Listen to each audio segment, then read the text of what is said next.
नमस्कार। इन खबर में आपका स्वागत है। 5 राज्यों में हो रहे विधानसभा चुनाव में सबसे ज्यादा गर्म पश्चिम बंगाल है।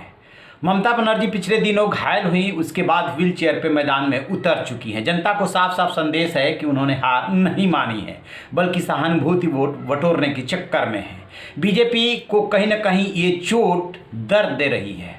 वजह यह है कि उसे लग रहा है कहीं ममता के झोली में सहानुभूति वोट ज़्यादा न चली जाए, और हर हाल में उसे पश्चिम बंगाल इस बार जीतना है। लिहाजा उसने अपनी तीसरी लिस्ट जब जारी की तो तीसरे चरण के लिए 27 उम्मीदवारों की लिस्ट जारी की और चौथे चरण के लिए 36 उम्मीदवारों की लिस्ट जारी की। उसके पहले 57 और 3 उम्मीदवारों की सूची जारी की थी। इस तरीके से बीजेपी अभी तक 123 उम्मीदवारों की सूची जारी कर चुकी है। 8 चरणों में होने वाले चुनाव की शुरुआत 27 मार्च से हो रही है। जो चलेगा चुनाव ये 29 अप्रैल तक, 2 मई को रिजल्ट आएगा। बीजेपी ने जो सबसे बड़ा दांव खेला है कि 123 उम्मीदवारों में से 4 सांसदों को मैदान में उतारा है। अब सोचिए कि ये जो सांसद है, 3 तो इसमें से लोकसभा के सांसद है। लोकसभा चुनाव कितना मुश्किल से जीता जाता है, इसके बावजूद बीजेपी ने ये 3 लोकसभा सांसद और 1 राज्यसभा सांसद को उतारा है, तो बहुत बड़ा जोखिम लिया है। यानी कि सांसद से विधायक बनाने के लिए ये इसलिए ऐसा किया गया है ताकि हर हाल में एक एक सीट का गणित लगाया जा रहा है, कौन इसको निकाल सकता है, कौन इसको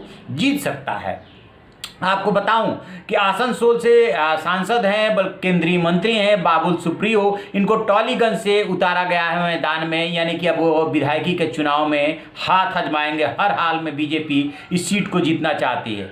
इसके अलावा हुगली से सांसद हैं, अभिनेत्री हैं लॉकेट चटर्जी, उनको चुचुड़ा विधानसभा सीट से उतारा गया है। कूच बिहार से सांसद है निशित प्रमाणिक, इनको दिनहाटा से उतारा गया है। और राज्यसभा सांसद है स्वप्न दास गुप्ता, इनको तारकेश्वर से उतारा गया। तो अंदाजा लगा सकते हैं कि बीजेपी इस चुनाव को लेकर के कितना गंभीर है। इसके अलावा आपको पता ही है कि जानी मानी अभिनेत्रियों को और अभिनेताओं को भी बीजेपी ने अपनी पार्टी में शामिल किया है और इसी विधानसभा चुनाव के लिए शामिल किया था। लिहाजा उसने मशहूर अभिनेत्री पायल सरकार को बेहाला से मैदान में उतारा है, तनुश्री चक्रवर्ती को श्यामपुर से उतारा है, अंजना बसु को सोनापुर दक्षिण से उतारा है, अभिनेता यशदास गुप्ता को चंडी तला से उतारा है, और जाने माने शास्त्री हैं अशोक लाड़ी, उनको अलीपुर द्वार से चुनाव मैदान में उतारा है। इस तरीके से जो ग्लैमरस चेहरे लाए थे उनको भी मैदान में उतार दिया है और 4 सांसदों पे दाव लगा दिया है। तो इससे पता चलता है बीजेपी की रणनीति कि वो कितना इस चुनाव को लेकर के गंभीर है। अब जबकि चुनाव प्रचार में सभी नेता कूदेंगे तब पता चलेगा कि बयार किधर बह रही है। ममता बनर्जी ने भी अपने सारे साधन और ताकत झोंक दी है और इधर बीजेपी ने भी झोंक दी है।